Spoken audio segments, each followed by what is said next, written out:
आज इजराइल का साइज जितना था शुरू में उससे बड़ा हो गया है। इतना आर्मी इन्होंने स्ट्रांग कर लिया इंटरनली, मार खा खा के पिट पिट के इन्होंने शुरुआत में इतनी आर्मी स्ट्रांग करी कि आज पूरी दुनिया इनसे डरती है। आज इन्होंने इतने एम्यूनिशन आर्मी के लिए अपने तैयार कर लिए कि न केवल खुद यूज करते हैं बल्कि एक्सपोर्ट करते हैं। आज ये दुनिया के सबसे बड़े एक्सपोर्टर्स में आर्म्स और एम्यूनिशन में आ गया है। इंडिया इसका one of the biggest importer है। इंडिया को काफी हथियार ये आकर के दे रहा है। आप जानते हैं नेतन्याहू के साथ मोदी की दोस्ती, ये दोस्ती का कारण एक्चुअली इसके पीछे बिजनेस भी होता है। हैरान न हो तो एक बात बताऊं, ये एकमात्र देश है पूरी दुनिया के अंदर जिसने एंटी बैलिस्टिक मिसाइल सिस्टम से अपने पूरे देश को कवर कर लिया। ये जानता है कि मेरे आसपास बहुत शत्रु हैं।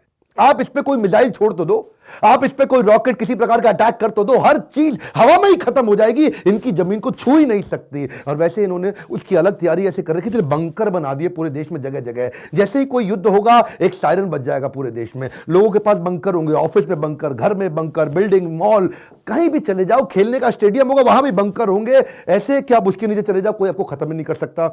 होटल्स भी इन्होंने ऐसे बना दिए जो दुनिया के सबसे सुरक्षित होटल है, जहां नरेंद्र मोदी रुकते हैं, अमेरिकन राष्ट्रपति सारे आके रुकते हैं, डोनाल्ड ट्रंप भी आके रुके थे।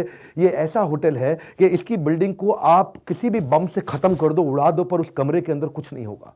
कुछ कमरे ये लोगों ने ऐसे बना दिए हैं कि वो बिल्ड किसी भी प्रकार के बॉम्ब से भी उखाड़ा नहीं जा सकता। इतनी तैयारी ये लोग इंटरनली कर लेते हैं, पर यहां रुकते नहीं। इनकी खास बात क्या है, ये टेक्नोलॉजी बनाते हैं, पहले खुद यूज करते हैं, फिर पूरी दुनिया में जो उनके खास खास दोस्त हैं उनको जाके दे आते हैं। और तो और जो उनकी गाजा पट्टी है ना, गाजा स्ट्रिप, वहां से कोई अटैक ना कर दे उसके लिए उन्होंने सी बैरियर तैयार कर दिया है। इतना लंबा कई किलोमीटर का सी बैरियर एक हाइट का ले लिया है, कोई तंगी ना कर सके। आर्मी के जवान कम पड़ जाएं तो रोबोट तैयार कर दिए हैं कि रोबोट पे युद्ध लड़ सकें। एक्चुअली आपके मन में ना एक क्वेश्चन आना चाहिए कि इतने अनस्टेबल एनवायरमेंट में, इतना जियोपॉलिटिकल अनस्टेबल एनवायरमेंट, उसके बावजूद ये खड़ा कैसे हुआ?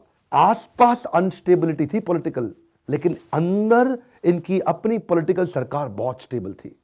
वॉरेन बफे और बिल गेट्स भी बोलते हैं कि इजराइल इतनी सारी आसपास तकलीफों के बावजूद सबसे स्टेबल देशों में से है जहां पे आप इन्वेस्टमेंट कर सकते हैं। दुनिया के बड़े कॉर्पोरेट जायंट आज यहां के इन्वेस्टमेंट कर रहे हैं नैस्डैक में।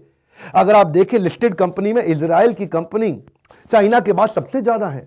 अगर आप जापान की कंपनी सारी जोड़ लें, इंडिया की जोड़ लें, जर्मनी की जोड़ लें, साउथ कोरिया की जोड़ लें, फ्रांस, यूके सब जोड़ लें, वो भी नैस्डैक में इसकी बराबरी नहीं कर सकता। इजराइल की टेक इनोवेशन का स्टार्टअप, इसको silicon valley of middle east बोला जाता है। आज सबसे ज्यादा तेजी के साथ टेक्नोलॉजिकल हब और स्टार्टअप यहां बन रहे हैं, सबसे तेजी से इनोवेशन हुए हैं। कोई भी दुनिया की बड़ी टेक्नोलॉजी कंपनी ले लो, उसका R&D सेंटर अगर इनको विश्वास है तो इजराइल पे है। इनको इजराइल की सरकार पे, इजराइल की मैन पावर पे, इजराइल की पॉलिसीज पे, सारी अमेरिकन सिलिकॉन वैली की कंपनीज को बहुत विश्वास है। बैक ऑफिस सेटअप यहां बनाना शुरू किया इन्होंने। किया क्या, एक इंटरनल संस्था बना दी इसके लिए, इजराइल इनोवेशन अथॉरिटी।